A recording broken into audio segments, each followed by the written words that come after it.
خرج الكابتن حلمي طولان بتصريحات خطيرة قلبت الموازين بعد خسارة منتخبنا الوطني قدام الأردن بكأس العرب.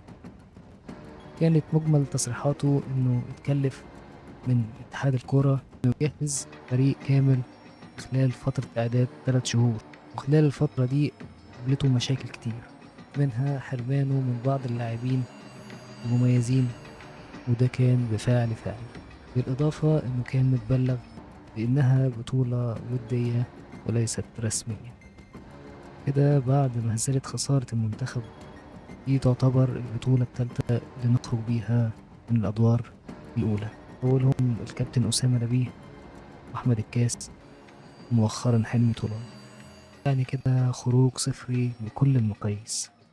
اللي حصل جرس إنذار عشان مفيش غير التطوير والتجديد قبل الدخول للبطولات الكبيرة زي أفريقيا وكأس العالم.